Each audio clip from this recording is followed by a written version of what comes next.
we are able to now inform you that the ABC has in fact taken down the YouTube video of its story that was classified by the FEO as disinformation.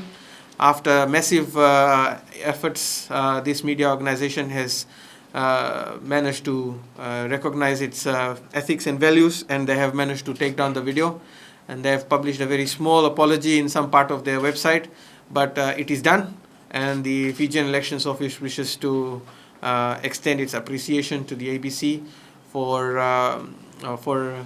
realizing that its story was in fact disinformation, and the fact that by concealing certain information, its journalists acted very unethically, and that the fact that still remains is that it took them a lot of time and a lot of effort from Fiji to actually realize this.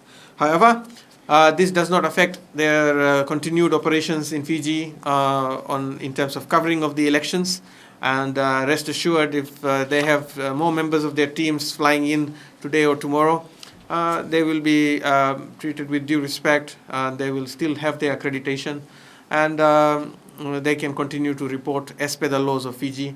And we plead with them to please not create any more disinformation in this election.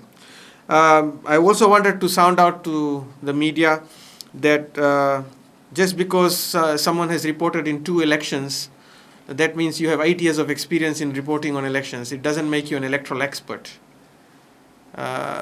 If someone comes to you today and says, I have got 13 years of reporting on elections, and if they say I've got 13 years of reporting on elections in Fiji, they've only reported on 2 elections.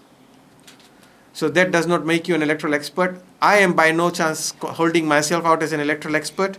I am just an electoral practitioner. And for this reason, we like to request media that if you are making or casting aspersions on the election, that is not your role. Your role is to report on the election. There are observers in this country. The people of this country are the best judges of the election.